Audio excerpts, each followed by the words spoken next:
जी आज मैं आपके लिए बहुत ही मज़ेदार भिंडी शोरबे की रेसिपी लेके आया हूँ और मुझे यकीन है कि आज से पहले आपने कभी भी अपने घर में भिंडी शोरबा अपने घर में नहीं बनाया होगा। ये एक ख़ास तरीके से ये भिंडी शोरबा तैयार किया जाता है। इसे बनाने का क्या तरीका, आपने फुल वॉच करना है मेरी वीडियो को और सिर्फ एक मरतबा आपने ये भिंडी शोरबे वाली अपने घर में बनानी है। आप कहेंगे कि वाकई इस नाचीज़ ने कोई रेसिपी दी है। मेरा ये सालन आप बना के आप खाइएगा, ये पूरे जिस्म में सुख और चैन पैदा कर देगा। ये ब्लड प्रेशर के लिए, शुगर के लिए बहुत ही ताकतवर ये भिंडी है और मार्केट में ये नई सब्जी आ चुकी है। घर के तमाम अफराद और बिलखसूस बच्चे भी बड़े शौक से खाएंगे और बार बार बनाने की डिमांड करेंगे। बहुत ही मज़ेदार और ताकतवर रेसिपी है। आइए अपनी रेसिपी की तरफ चलते हैं। बिस्मिल्लाहिर्रहमानिर्रहीम। लाखों करोड़ों अरबों दुरूदो सलाम आप सल्लल्लाहु अलैहि वसल्लम पर और आपकी आल पर। अल्लाह ताला आपको खुश रखे। मैं हूं तारिक जावेद, आप देख रहे हैं दादा तारिक रेसिपी। आज की मज़ेदार शोरबा भिंडी के लिए मैंने 250 ग्राम एक पाव ये भिंडी ली है और ये नई सब्ज़ी मार्केट में आ चुकी है। अभी ये नई सब्ज़ी है और भिंडी आपने जब भी लेनी है तो आपने साइज़ या छोटा लेना है या मीडियम साइज में आपने भिंडी लेनी है। मैंने इसे 1 से 2 पानी धो ली है। सबसे अहम है इसकी कटिंग आपने कैसे करनी है। आपने भिंडी को उठाना है, इसका जो ऊपर वाला कैप वाला हिस्सा है आपने इस तरीके से आपने कटिंग करनी है कि इसका जो ऊपर वाला मुंह है वो खुलने ना पाए। मैं आपको करीब से चेक करवा रहा हूं, ये देखिएगा, इसका मुंह आपने किसी सूरत खोलना नहीं है। इसी तरह आपने पैक रहने देना है और इसी तरह मैं तमाम भिंडियों की कटिंग करके ऊपर से इसका जो कैप है वो उतार के आपकी खिदमत में मैं हाजिर होता हूँ। जी मैंने तमाम भिंडियों के जो ऊपर वाले डंडल हैं, जो कैप सी इसकी, वो उतार ली है और इसके मुंह मैंने खोले नहीं है। ये आपने बात को नोट कर लेना है। अब इसे मैं एक तरफ रखूंगा। चूल्हे की फ्लेम को मैंने ऑन कर ली है, ऊपर कढ़ाई रख ली है और आँच को मैंने हल्का रखा है। अब इसमें हाफ कप इसमें ऑयल डाल दूंगा। जी ऑयल डालने के बाद हमारी ये भिंडियाँ हैं ये मैं इसमें डाल दूंगा और भिंडियाँ डालने के बाद इसे मैं 3 से 4 मिनट हल्की आंच पे इसे फ्राई करूंगा। जो तरीका, जो तरतीब मैं आपको बता रहा हूँ, इसी तरीके से आपने भिंडी शोरबा बनाना है। इंशाल्लाह घर के तमाम अफराद प्लेटें चाट जाएंगे। आपने तकरीबन 3 मिनट के लिए इसे हल्की आंच पे इसे ऑयल में आपने फ्राई करना है भिंडी को। जी भिंडी को मैंने तकरीबन 3 मिनट के लिए फ्राई कर ली है और ये बेहतरीन हमारी भिंडी ये इस ऑयल में फ्राई हो चुकी है।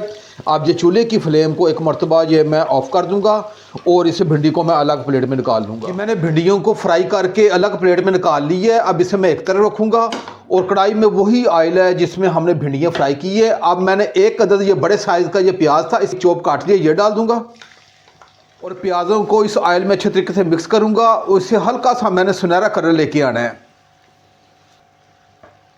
प्याज को फ्राई करते हुए मुझे तकरीबन 3 मिनट हो गए हैं और ये हल्के से सुनहरी होना शुरू हो गए हैं।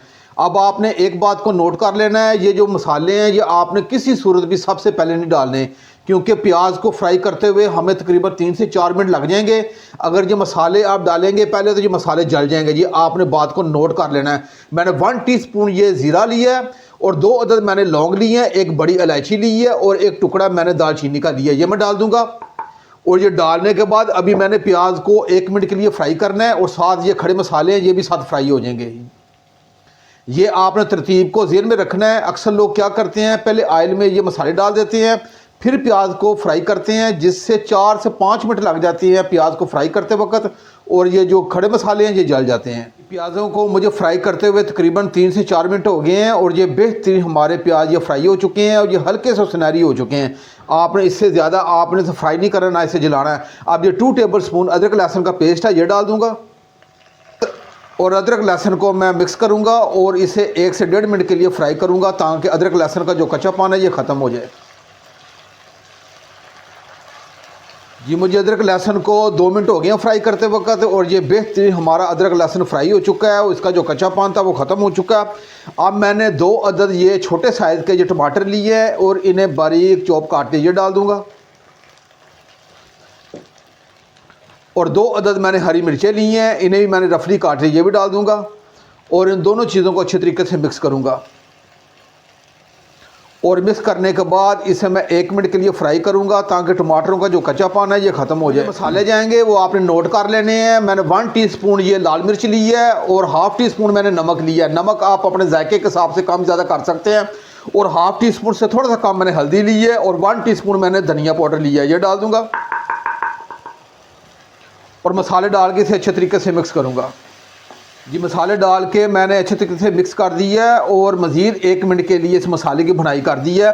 अब मैंने 350 ग्राम ये चिकन लिया है। ये लेग और थाई का चिकन है। आप अपनी मर्ज़ी के हिसाब से ये चिकन आप डाल सकते हैं। ये चिकन मैं इसमें डाल दूँगा।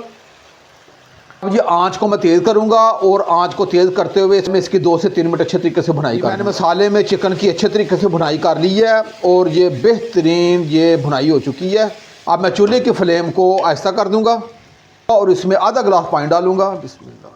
और पानी डालने के बाद इसे ढाँप के मैं 7 से 8 मिनट के लिए रखूंगा ताकि ये चिकन अच्छे तरीके से कुक हो जाए। को पकाते हुए मुझे तकरीबन 7 से 8 मिनट हो गए हैं। अब इसका ढक्कन उठा के चेक कर लेते हैं। ये लें जी, हमारा बेहतरीन ये चिकन कुक हो चुका है और ये आपको नज़र भी आ रहा होगा, ये हल्का सा ये खुल चुका है, मुकम्मल ये सॉफ्ट कुक हो चुका है।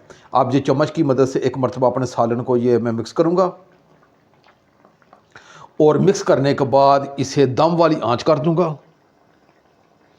दम वाली आंच करने के बाद ये हमारी भिंडियाँ जिसे हमने फ्राई कर लिया था ये डाल दूंगा। कैसी ज़बरदस्त रेसिपी है और मुझे यकीन है कि आज से पहले आपने कभी भी भिंडी शोरबा अपने घर में नहीं बनाया होगा। अब ये हल्के चम्मच की मदद से इसे मैं मिक्स करूंगा। हल्के चम्मच की मदद से मैंने भिंडियों को मिक्स कर दिया है।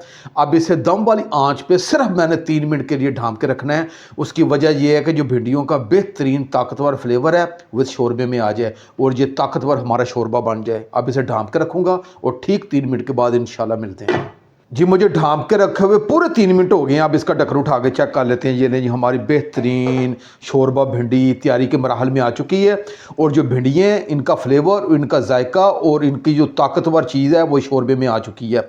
और मैं आपको बिल्कुल कैमरे की आंख से करीब से भी चेक करवाता हूँ। आप यकीन कीजिएगा इस वक्त बहुत ही प्यारी सी खुशबू मेरे पूरे किचन में महक चुकी है और मैं आपको लाइव कैमरे से करीब से भी चेक करवाता हूँ। ये देखिएगा, आप ये बनाइएगा। अगर रमज़ान मुबारक के मुबारक दिन भी आ रहे हैं तो ये सालन पूरे जिस्म में सुख और चैन पैदा कर देगा। अब ये चूल्हे की फ्लेम को एक मरतबा जी मैं ऑफ़ कर दूंगा और ये ½ टी स्पून से थोड़ा सा कम ये मैं गरम मसाला ये ऊपर से डाल दूंगा और ये थोड़ा सा धनिया ये भी ऊपर से डाल दूंगा। हमारी आज की रेसिपी मुकम्मल हो चुकी है और चूल्हे की फ्लेम को मैंने ऑफ़ कर दिया है। अब इसे ढाँप के सिर्फ मैं 1 मिनट के लिए रखूँगा ताकि हंडिया की रौनक है वो ऊपर आ जाए। फिर मैं आपको करीब से भी चेक करवाऊँगा जी। मुझे ढाँप के रखे हुए 3 मिनट हो गए हैं। अब इसका ढक्कन उठा के ये लें जी, हमारा बेहतरीन ये सालन तैयार हो चुका है और इसकी जो हंडिया की रौनक है वो उबर के ऊपर आ चुकी है और मैं बिल्कुल करीब से भी आपको चेक करवाता हूँ। ये देखिएगा कैसा ज़बरदस्त किस्म का ये भिंडी शोरबा बन के तैयार हुआ है। आप ये एक मरतबा ज़रूर बनाइएगा और मुझे यकीन है कि इस तरीके से आपने कभी भी भिंडी शोरबा अपने घर में नहीं बनाया होगा। बहुत ही मज़ेदार बनता है। आपने एक मरतबा बनाना है और बार बार अब इसे बनाया करेंगे।